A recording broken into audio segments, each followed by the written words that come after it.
Hi, everyone, and welcome to AB Conversations, where we will help you CFP your way out of it. A podcast where you get into the minds of a couple certified financial planners on how we think and feel about everyday financial planning questions and what should really matter most to you. A healthier financial life starts now. Hey everybody, welcome back to AB Conversations, starring the one and only Adam Warner. Welcome back, pal. Hey, thanks. I get the starring role. Appreciate that. Co-star. Well, I'm gonna try to match your expertise here today on an awesome topic. Yeah.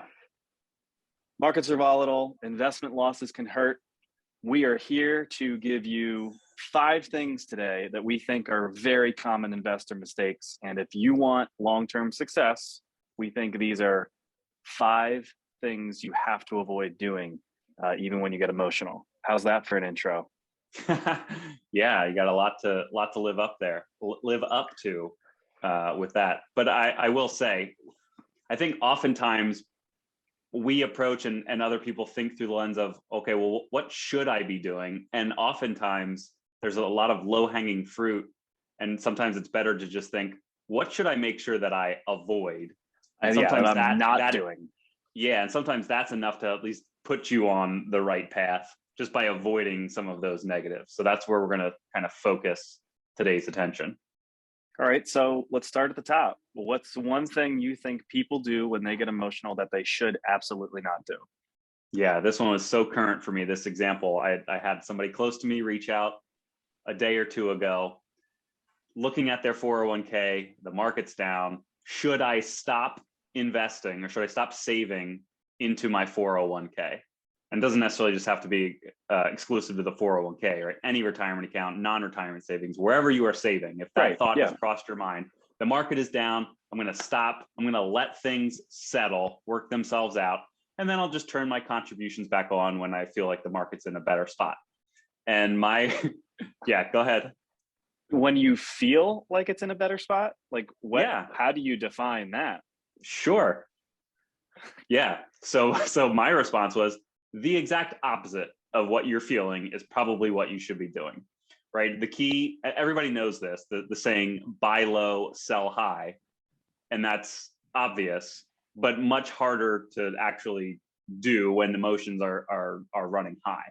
So when the market is down and you're contributing on a regular basis to a 401k, again, as the example, you're doing what's called dollar cost averaging. That's just a simple way to kind of illustrate if you're buying the same investments on a weekly, monthly, whatever that basis is, whether that investment is up or down, it doesn't matter. You're buying that same investment over a long period of time. It smooths out a lot of the ups and downs. And in the instance where we're thinking currently with the market, and when we say the market, it's the S&P 500 is our benchmark for stocks, but the bond market is also down, which it feels weird for many investors to be starting the year and pretty much everything across the board is down roughly 10%. But the theory is if you're continuing to add at this point, you're buying things at a discount as from where they were not even 3-4 months ago. So it's an okay thing to be buying things on sale, using air quotes, if we think, and we are long-term believers that the market will rebound at some point and make new highs at some point in the future. Right. As consumers, we should like buying things on sale. And I think because it has to do with our money, when we see losses, it's human to go, I don't want to put more into something that I feel is dropping. Right. But long-term, if you're buying something on sale, absolutely don't stop contributing. If anything, try to do the opposite. Can you increase that contribution a little bit? I realize how difficult that is to hear, but yeah. Great place to start. Don't stop contributing. Second one, selling when the market is down. Yeah, it's easier said than done. Yeah, so let me throw this to you. We'll have to put this graph maybe in the notes for this one, but the last 20 years. So this is going back to, I guess that would be the end of 2002, all the way to the end of 2021. The S&P has annualized a rate of return of 9.5. Do you have any guess what a 60-40 portfolio did? Meaning 60% in stocks, bonds being the other 40%? 6.5. 7.4, you were pretty darn close. 40% in stocks, 60% in bonds. Repeat your answer, Adam. What kind of rate of return do you think? Yes, 6.4. Here's the baffling one. The average investor only made 3.6%. Yeah. There's only one explanation for that. Conspiracy. That's not quite it. It's investor behavior, right? It's this feeling that we have to try to get into the market, get out of the market. I have to exchange this investment for this investment. This doesn't feel good, so let me try this. That's the only explanation for why the average investor has done worse than just putting it in the S&P 500 or following what is very vanilla, typical advice from us. Here's your 60% in stocks, here's your 60% in bonds, or vice versa. Yeah, it reminds me of this article and this study that was done a few years back now. I believe Fidelity was the one that kind of led that study. And what they found, the accounts within their platform that performed the best over time were accounts that people forgot that they had, or were for deceased account owners, that changes were never made. It was truly that set it and forget it mentality. And those historically for Fidelity in particular here in this study were the accounts that outperformed all the others. So to your exact point, that investor behavior, the behavior gap between the index returns or your investment returns and then the actual experience of an investor, really does come down to the more times you have to make a decision, there's just a higher probability that at some point along the way, one of those is going to be the wrong move. And it just takes away from that potential performance in the future. Yeah, and we run the risk on a podcast like this of saying, don't do this, don't do this. It is not to always do nothing, right? And we know that, but we feel like we need to insert ourselves between the investor and doing nothing to allowing those pivot points to just be maybe data-driven rebalances, or maybe it's, let's exchange this for this because of where we think things are now going to go. But those are usually pivots at a point in history that's kind of like defined by data, and not just the emotional driven response of market's down, I have to do this. Got to sell, got to buy, got to get in, got to get out. Yeah. I have another one on that. Yeah. Within that same selling when the market is down. Yeah. And I guess it's just, again, to look at historical data. I know that you know where I'm going with this. The average intra-year decline since 1980 in the market is 14%. Yeah. Right. So from peak to trough, 14%. And I think that's where this market that we're currently in is very normal from those numbers standpoint. Right. But often when you're in it, it feels so much worse. Yeah. And I think, so let me expand on that. I think part of that feeling so much worse, and that was, I saw that graph recently, and I saw kind of where we were at year to date. And with some volatility here recently, we've kind of hit that 14% number. And even though historically you can say that this is average, when you're in it, I think the stock market often feels you get more highs than lows over time. So even though we've experienced volatility lately, that feels much shorter lived. Going back to COVID, even prior to that, these drawdowns have happened so rapidly, and then the rebounds have happened almost as quickly. And it's very easy to have that recency bias where you kind of forget maybe how bad things were in the past, unless it was, it's kind of seared into your psyche. Maybe March of 2020 and COVID shutdowns, seeing that drawdown happen, the global financial crisis, sure, whole different ball of wax. But yeah, in thinking along those lines of this being a normal market, I don't know. I think part of us just wants to not have this be normal, right? I don't want to see losses. I don't like seeing losses, even though within that historical context, this is a pretty average intra-year drawdown. And I guess the inputs to that, the variables, that changes every single time. And I guess that's where people can kind of point to, oh, but this time doesn't feel normal. Yeah, of course not. War does not feel normal. These headlines don't feel normal. Now it's, court cases and like unrest again. None of this feels normal. So we run the risk when you and I come on a podcast and say, this is normal, don't worry about it. It doesn't feel that way. I understand that. But yeah, we're coming at this from the historical perspective, right? Since 1980, 32 of the last 42 years, we've had a positive market.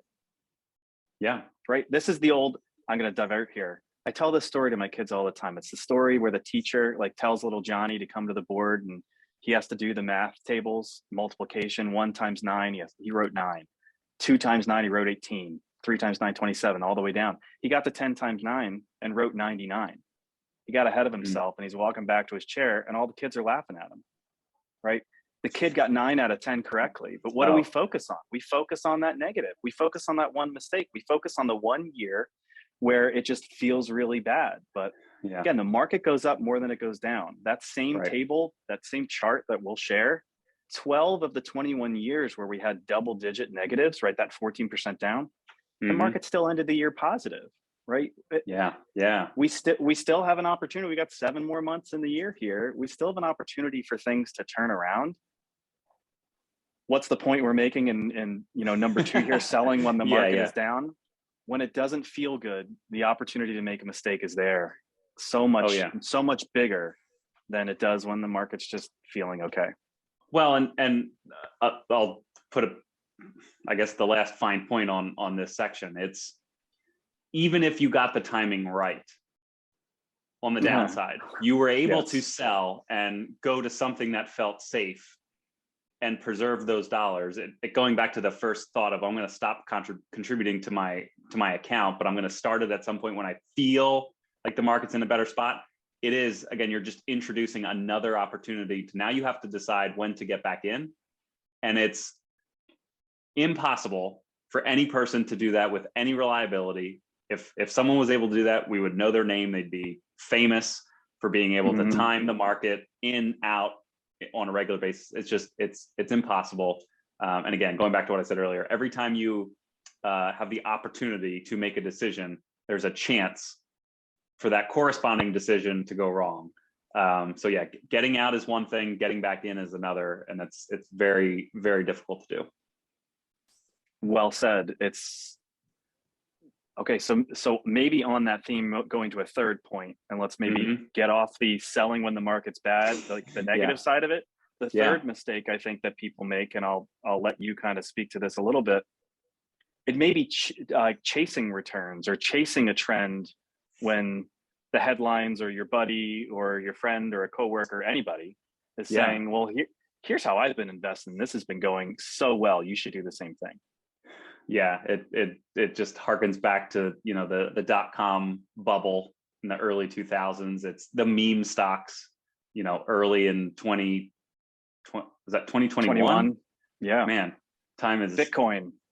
Yeah, just that idea of the herd mentality, and that can work, right? Momentum is a real thing. You get enough people buying a stock at a certain point that will just kind of perpetuate the cycle. The stock price will go up, you'll get more people chasing in. But the reality of most of those situations is, fundamentally, if that investment, whatever it is not sound from a fundamental standpoint, it's that irrational exuberance that in the end, the reality does take over. So yeah, the chasing of returns just often doesn't lead to the right outcome. And that's why we would say it's a mistake, because typically there is kind of this reversion to the mean. The average is the average for a reason. Right. And I know we made this joke a little earlier. There's a reason why compliance departments make anything investment related have the disclosure, past performance does not guarantee future results. You look at this past performance, I'm picturing somebody, this could be anybody, I'm not picking on anybody, but I'm picturing them looking at the 401k statement with last year's return was this. Emerging markets is a great example where there's an asset class that's very volatile. It could be the best performing asset class in one year, and the very next year it's the worst. So this was great, I'm going to buy it. I bought it and now it was the worst. This is horrible, I'm going to sell it. Guess what? It was the best the next year. It is this mentality that we have to kind of want to jump on board with something or want to get off the train on something that over time, the averages are the averages for a reason. Yeah. So that kind of leads me into the next point that we wanted to make. And through that lens of either chasing returns or paying very close attention to kind of the headline news or just stock market news, checking your account on a daily basis or just paying way too close attention to your investments at kind of that micro level often, again, I think leads to wanting to make changes. If you're checking your account balances on a daily basis, I think it's very hard to resist seeing in an up market. Maybe it's much easier to kind of just, hey, I'm doing okay, let things ride. I think it's when you start to see those losses and you want to feel like you can exert some sort of control over your situation when the market is just kind of taking you on a potential wild ride. Again, making changes for the sake of making changes may not be the best for your situation. If you kind of had a plan going into, this is how I'm going to invest, this is my time horizon, this is the goal, changing that on maybe a regular basis, again, I think just introduces more opportunity to get some of that timing wrong. Yeah, I'm really glad you brought this one up because I think this really does speak to the behavioral side of what we need to do, right? How many conversations do we have or have we had just in the last couple of weeks where clients want to talk about, the market's moving. I know I'm invested for the long term, but like, are there any changes on the horizon? What are we thinking we're going to do about this? It's so dissatisfying when we say, yes, we're paying attention, but we really think we're positioned for where we need to be for the long term. Fundamentally, things don't feel vastly different than what we expected. So we're sticking with it. We're sticking with it. It's so dissatisfying to hear. Like, we know that. I don't want us to sound flippant when we're saying, stay the course. Right. But I think you hit the nail on the head so well. It's almost like when you're paying too close attention, like you're putting yourself in a spot where you may end up wanting to do something you shouldn't. I liken this to, if somebody really wants to be on a diet, like, is there any reason to have 3 tubs of ice cream in their freezer? Like, don't bring yourself so close to it. Yeah. Like, how many things in our life do we know that we shouldn't do? Yeah. Or we know the right thing to do, but we put ourselves in a situation where we might be tempted to do it.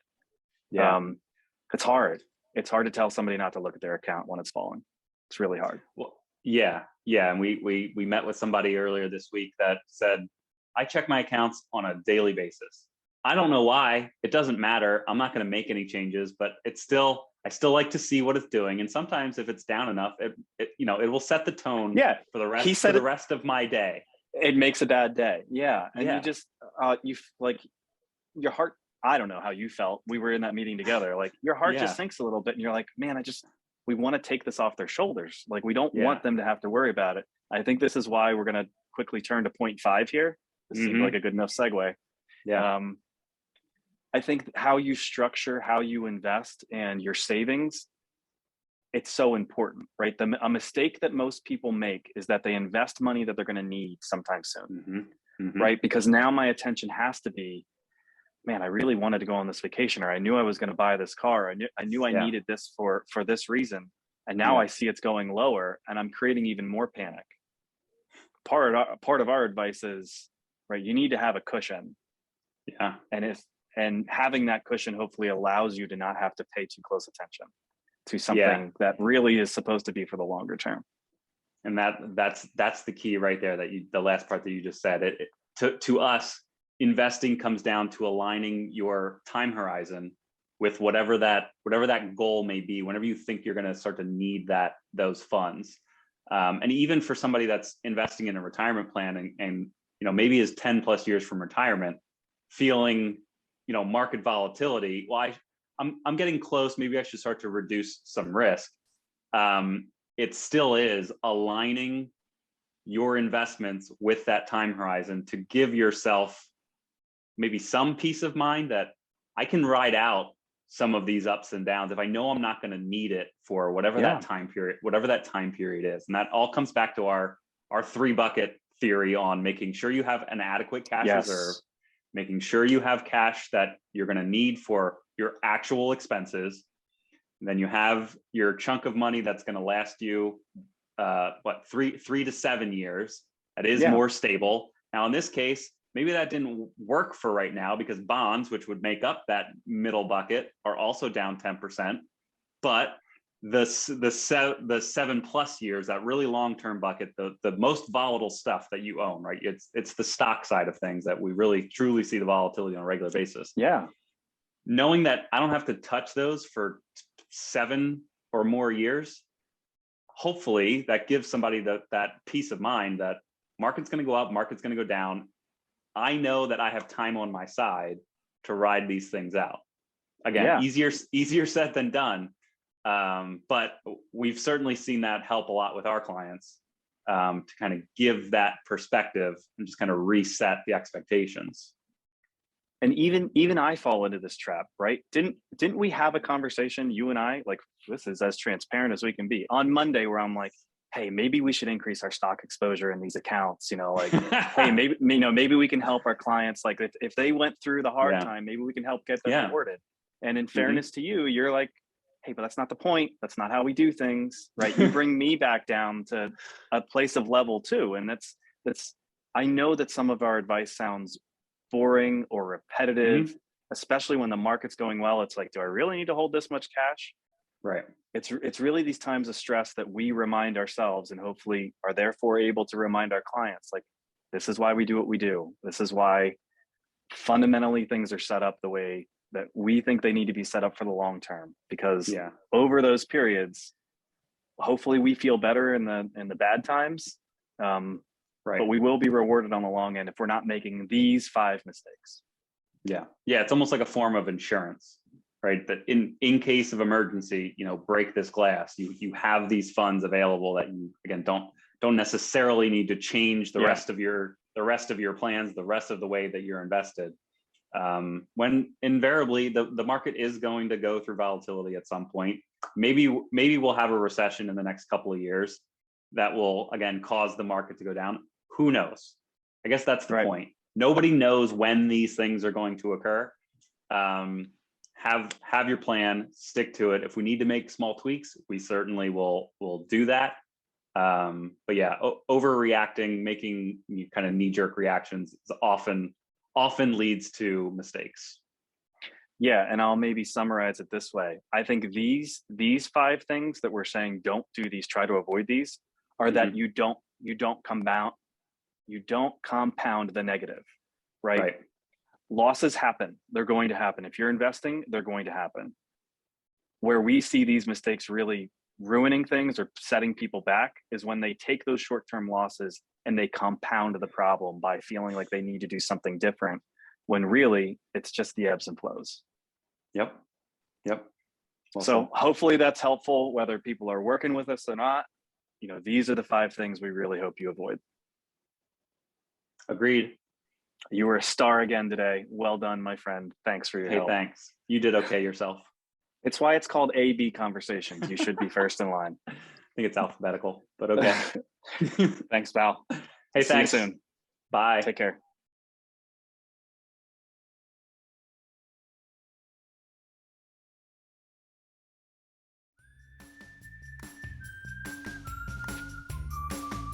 Hey everyone, Adam and I really appreciate you tuning in. Please note that the opinions we voiced in the show are for general information only and are not intended to provide specific recommendations for any individual. To determine which strategies or investments may be most appropriate for you, consult with your attorney, your accountant, and financial advisor or tax advisor prior to making any decisions or investing. Thanks for listening.